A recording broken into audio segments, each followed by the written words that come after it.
What is going on, YouTube? My name is Nick Nascimento. Thanks for joining. Today, we're going to be hitting on atomic habits, but applying the secrets of this book specifically for salespeople and for solopreneurs. And these have nothing to do with sales tactics, nothing to do with sales strategies, one-liners, but simple disciplines and principles that you can apply in your lifestyle and in your culture for your sales team to take your sales to another level. I have been in sales for over the last decade. I've always been in the top 1%. I make over $150,000 a month. I sell solar. I run a solar company, and I have a sales consulting and coaching business. All about teaching transformation, not about teaching sales tactics. So if that's interesting to you, stay tuned. Love to teach you what I know. All right. So the first principle that James talks about in this book that applies very well to sales, okay, I love this, is the concept of this breakthrough. And it's not done through these massive changes.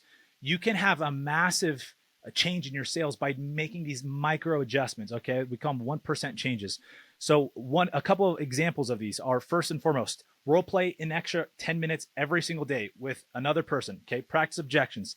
Read 10 pages of a sales book every single day. Listen to a podcast while you're in the car. So your car either runs on electricity or gas, and it should also run on podcasts, audiobooks, and YouTube videos. These are examples of little things that aren't going to completely change your lifestyle or your whole day. They'll also have a compounding impact on all your results over the long haul. Another quick thing is write out your systems and your KPIs every single day. So at the beginning of the day, write out the KPIs, which are your key point indicators of all your stats. Okay. If your goal is to sell 3 accounts, well, you should be able to backtrack exactly how many calls you need to make, how many people you need to pitch, and then how many deals you need to close.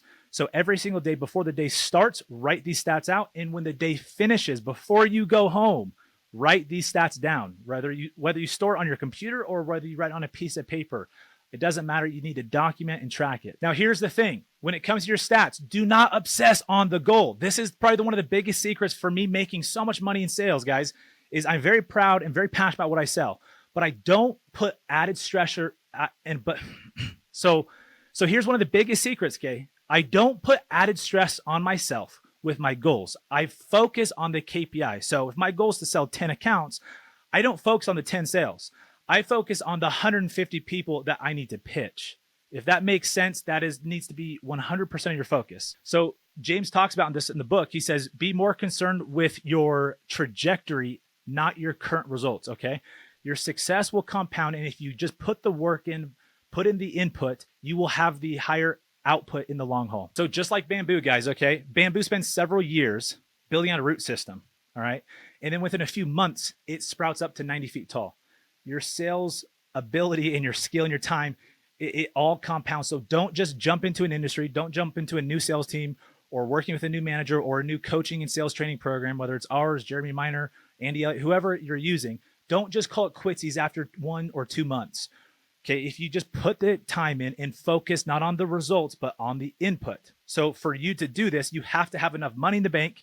You got to be sold on what you're doing, and you got to put in the time every day. Now, the time, when I say time, I mean specifically time cold calling or talking or pitching to people. Okay, Jim Rohn, who mentored Tony Robbins, said there's 2 types of time. There's major time and minor time. Major time is in front of your prospect. Okay. Minor time is taking notes on prospects, thinking about prospects, planning your goals, writing down your systems, tracking KPIs. Those things are important, but it's minor. Okay. The majority of your time should come from major activities. So time in front of your prospect, either on the phone or in person or over Zoom. So summarizing this, obsess on how much time and how many people you're getting in front of. Okay. That is the system for sales success, not how many deals you close. All right. I am not the best salesman on the planet. I'm not the absolute 1% best when it comes to sales ability, but my stats and numbers show that I am. And it's not because I'm a good closer. It's because I put the time in. I know what the process and I know what the input is required to have that success. And if you put in the input and the time required on just making calls, overcoming just put the time into training, you will become better and better. Okay. So I probably now am one of the best closers in the country.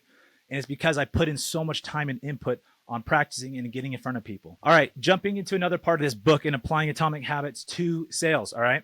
So he talks about how identity-based goals will make you much more successful than just regular goals. So what I mean by that, and what James means is rather than setting a goal to read 10 books, see yourself as a reader. Okay. If you can see who you're becoming in the process of the pursuit of that goal, your chance and likelihood of actually achieving it is much higher. This is why salespeople that usually compete on leaderboards, there's something attached to an identity of them becoming the best or one of the top salespeople in their particular organization or in their industry. So if you can attach a label, a positive label, and an identity with your goals that are related to your sales, you will have a much higher chance of actually achieving those. Okay. So for example, a good label that I've always put on myself is become the top salesperson in whatever space I'm in. When I jumped into pest control when I was 23 years old, my goal was to be in the top 3 out of about 3,500 salespeople, and I was number 3 as a rookie. Okay, and that label, that identity, I attached that to myself. Okay, so it allowed me to execute at a different level. So Eric Thomas, the motivational speaker, right? He talks about there's 3 levels to how bad you want something. You kind of want it, you really want it, or you want it as bad as you want to breathe. So the people that want as bad as they want to breathe, their goals, talking about goals, okay, in the habits here, their goals are not related to them. Make a ton of money or hey, just become the top salesperson. There's something about that identity and how it's related to other people. Okay. So for me, it's been, I want to inspire people that you don't have to be the most talented person. I stutter and I fumble over my words all the time. I use all these ums. I talk way too fast. Okay. I'm not the best looking dude. I've worked on that a lot. But my point is, sales is a skill you can learn, and that's been a big passion of mine. So if you can attach the identity of your goals, but then also attach it to other people and the impact you want to have, how do you want to bless and serve other people? And it might not just be from your success in sales. It might be from the money you make that you invest into real estate or another business you start. You have to be able to see it past yourself. And when you can start thinking bigger like that, guess what? All these sales start rolling in. It becomes very easy. Okay, so another little so another little hack to improve your habits, break bad habits, form good habits. So a lot of bad habits that salespeople have, it's very obvious. Just think about it for 2 seconds. It's time on the phone, okay? Social media, video games, texting, calling. All right, so how I do it, I still do all of these things, okay? But I have blocked off time of which I execute different activities within a certain time frame. So when it's time for me to go prospecting, I have that blocked off. There's no social media, okay? One simple tip, okay? Delete video games off your phone. If you have no control over impulses, delete social media off your phone as well. I have social media on my phone, obviously, but I turn my notifications off during certain times. So one new method that James Clear uses from Atomic Habits is instead of using the old habit, like find out what your old habit is. So every time I get on my phone and check Instagram, or every time I start scrolling on TikTok, or every time I pull up a phone and play video games, instead of doing that, replace that with the new habit. So every time that I normally would get on the phone and play video games, I'm now going to make 10 phone calls, right? Or every time, instead of checking my phone every 30 minutes, I'm going to send one more follow-up to a prospect. So replace the old bad habits with a current new easy habit, all right? Now, kind of going on to another big thing, habit tracking, guys. This is massive. James talks about how people who track their habits are so James talks about how people who track their habits are much more likely to achieve them. So simple ways you can do this. These are related to your KPIs. And kind of going back to what we were talking about earlier, don't focus on the goal, focus on your KPIs. So the building blocks to those goals are your KPIs. So if you want to have 10 sales, again, you got to have how many people you got to talk to on average before you get that sale. So that is 100% my obsession is KPIs and numbers, because I know statistically, hey, look, if the average dude does this, has to talk to 30 people before he gets a sale, and the worst guy has to talk to 35. Well, I know worst case scenario, I talk to 35 people, times that by 3, I talk to, over 100 people a day. I'm getting 3 sales a day. And therefore I'm 3Xing what the average dude does with no skill. All right. With the same skill level. And then what happens is you focus on that, your skill gets better. Now, where a lot of people go wrong with this mindset, so many salespeople focus on getting one sale, let's say after 25 people. The problem I see happening all the time is they obsess on the one sale and they talk to 20 people and they're pissed off that they didn't get a sale. Well, hold on, back up. Think of it as the law of averages, as we call it, like rolling a dice. If you had a 20-sided dice, okay, and let's say number 1, every time it hits number 1, you get a sale. So if I roll that dice 20 times and then it doesn't hit 1 a single time, does that mean the dice is messed up or that I suck at rolling the dice? No, obviously, it's just probability. So could I roll the dice 30, 40 times and still not get number one? Yes, it's probability, but it's more likely that I will hit that number one. So I just focus on the input, which in this case is just rolling the dice. Okay. The output is the dice landing on number one, AKA getting a sale. So do not focus on the output, focus on the input. Okay. And the more you focus on that, it takes the stress off, which means you will perform better. You won't have commission breath. You won't come off as desperate. You will speak with a lot more confidence. You'll be able to empathize with your prospects better. So this is a huge hack. No salespeople do this. Very, very few do this. Okay. And so focusing on this, it highly increases your confidence and increases the amount of people you talk to, and it increases your close rate. So do it. Okay. Now, talking about habit tracking, going back again, sorry. Every time you make a sales call, move a paperclip over to another jar. That physical, just literally doing that, your brain sends off dopamine. And so have some form of method, virtually or physically. I like physical things. I do a lot of tallies on my notepad. Every time I do an action that's leading me closer to a sale. Okay. Even if it's a text I send out, if it's a call I make, if it's a follow-up, okay, if it's a presentation I give to a prospect, those are the things I obsess on. Okay, I could literally get 3 sales, make $30,000 in a day, and not give a crap because I know, hey, I got lucky. What I do care about is every day, do I put in the numbers and stats to be successful? All right. And so that's what you got to do. All right. There's this term called habit shaping that James talks about in the book Atomic Habits. I want to talk about this with you guys. All right. So, for example, if you were to set a goal, let's say you're making $10,000 a month as a salesperson, and you want to go to $30,000 a month. All right. Instead of just saying, hey, I'm going to make $30,000 a month as a salesperson, that's the new goal. The likelihood of you doing that overnight with no specific system is very unlikely. I'm sorry to break it to you. Okay. So let me give you an example of habit shaping in different phases that you have to go through to be able to achieve that habit, make it much easier. So in this case, going from $10,000 a month to $30,000 a month, phase one would be get to work 1 hour earlier and stay 1 hour later. Write down all the KPIs every day when you get to the office or when you start your sales day, and then when you finish the day. Okay. So start 1 hour earlier, work 1 hour later, write down your KPIs at the start, write down your KPIs at the finish. That's phase one.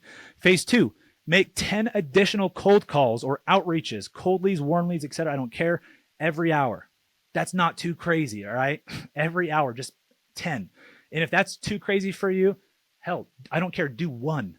The point here is just to do one more. If you haven't read the book by Ed Mylett, The Power of One More, highly recommend it. Phase three is ask every single client for one referral and have them start a group chat with you, your prospect, and then the new potential referral. These are all actions that will compound over time. Okay. If you understand, this is building a foundation, a framework to make a lot more money per month. Phase four, implement one new closing strategy. Okay. And use it every single day on every single call. So don't implement 4 or 5. Okay. That gets information overload and you won't do anything. Pick one solid new close. Okay. And implement that. Or just the same philosophy, apply one new sales strategy, not a tactic, but a strategy. Maybe it might be a better question to ask.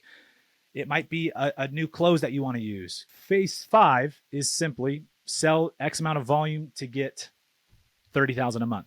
So again, this could get you to 10,000 a month, 20,000, 30. This could get you to 50,000 a month. For me, this process has helped, and a few other things, has helped get me to 100,000 a month. Okay.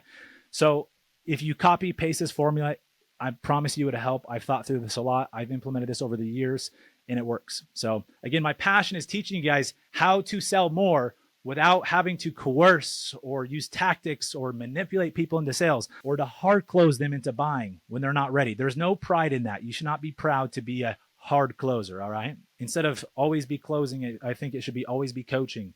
You should be coaching and teaching people and they close themselves if you give them enough information and you make it desirable enough. Okay. James talks about how you can apply simple, like one-time habits to make a dramatic difference in your life. Okay. I picked out some top ones and I brought my own to this list. These are one-time things that you can do as a salesperson to have a better life and sell more. All right. Number one, get blackout curtains. You'll sleep better. Okay. Especially if you sleep in. Number two, buy a standing desk. I'm currently working as we speak from a standing desk. When you're making phone calls, doing things like that, it's sometimes nice to be able to pace around, stand up, get your blood flowing, gives you an advantage. Number three, unsubscribe from emails. Number four, set up auto pay. So just streamline your time, right? Use email and filters to clear up your inbox. Again, I already said this one, but delete games and social media from your phone. Mute group chat notifications. Set your prescriptions, if you have them, to automatically refill. And this is a big one for me, guys. Set up meal prep. It saves me so much time. I've started training with a coach and I work out a lot more and I have to eat a lot more food. What I've realized, I thought this would actually set me back. It hasn't. It's increased my energy levels, my confidence, but I'm having to eat a lot more food. And so I thought this would be a big burden. It was at first, but then once I started doing these meal preps, it's actually easier now than it was before. And I look better, I feel better, and I got a lot more energy. So you guys already know enthusiasm and energy is massive to closing. And so if you can have more energy, you'll close more deals. Well, guys, that is all I have for today. Thank you for joining us. I'm happy to help.